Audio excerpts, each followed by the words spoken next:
జెడ్బీ9 news కి స్వాగతం.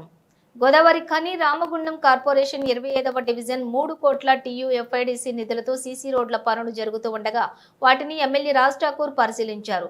Division లో ప్రజలను కలిసి వారి యొక్క కష్టసుఖాలు తెలుసుకుని మౌలిక సదుపాయాలతో పాటు ఇల్లు లేని నిరుపేదలకు ఇల్లు కట్టిస్తారని సుమారు 3 కోట్ల రూపాయలతో TUFIDC నిధులతో సీసీ రోడ్ల డివిజన్లను ప్రారంభించామని, ఇంకా అండర్ గ్రౌండ్ డ్రైనేజీలు మిగిలిన సీసీ రోడ్లు పూర్తి చేస్తామని, బృందావన్ కాలనీ ఫైర్ స్టేషన్ పక్కన ఉన్న గుడిసెలు, Chandrababu colony, Sainagar RTC colony ప్రజలకు హామీ ఇచ్చారు. స్థానిక ప్రభుత్వ పాఠశాలలో పిల్లలతో కలిసి పాఠశాలను అభివృద్ధి చేస్తారని హామీ ఇచ్చారు. ఈ కార్యక్రమంలో డివిజన్ పూర్వ 45వ division corporator Dasari Umadevi, Sambamurthy, Congress party division అధ్యక్షులు, కాంగ్రెస్ పార్టీ సీనియర్ నాయకులు, కార్పొరేటర్లు, వివిధ విభాగాల అధ్యక్షులు తదితరులు పాల్గొన్నారు.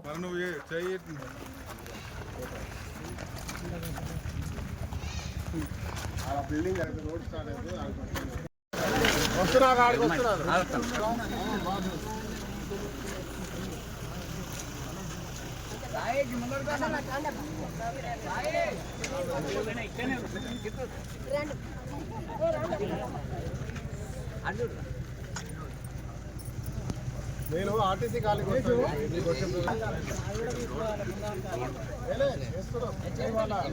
కాదు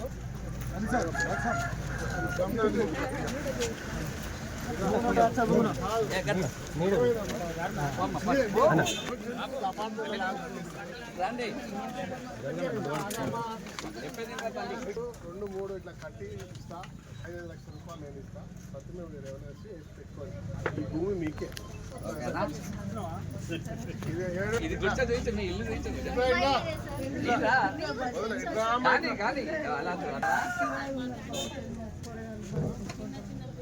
మీకు ఇల్లు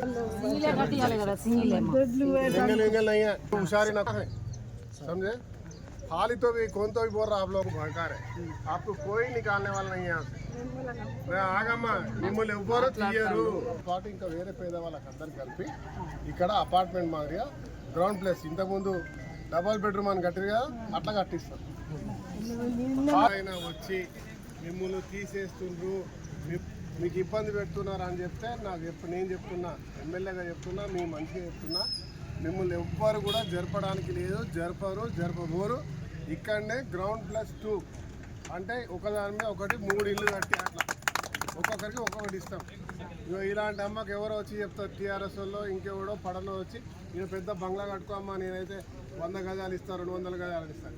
నీ ఒక్కదానికి 100 గజాలు ఇస్తే ప్రతిమ పేద వాళ్ళందరూ ఏడికి పోవాలి, వాళ్ళకి ఎట్లా ఇల్లు రావాలి? ఇదేమన్నా మన భూమి? అర్థం కాని వాళ్ళు మాట్లాడుతూ ఉంటారు పిచ్చి పిచ్చిగా, కానీ ప్రజలకు అర్థమవుతా ఉంది.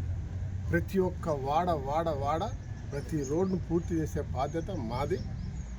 ఒకదాని తర్వాత ఒకటి ఏమంటారు, విడతల వారీగా మా సమయకాలంలో రాబోయే 20-25 సంవత్సరాలకు ఇక్కడ రోడ్లు కానీ డ్రైనేజీలు కానీ సమస్య లేకుండా చేసే ప్రయత్నంలో ఒక ప్రయోగాత్మకంగా, ఒక వ్యూహాత్మకంగా, ఒక ప్రణాళికాబద్ధకంగా ముందుకు పోతా ఉన్నాం. ధన్యవాదాలు.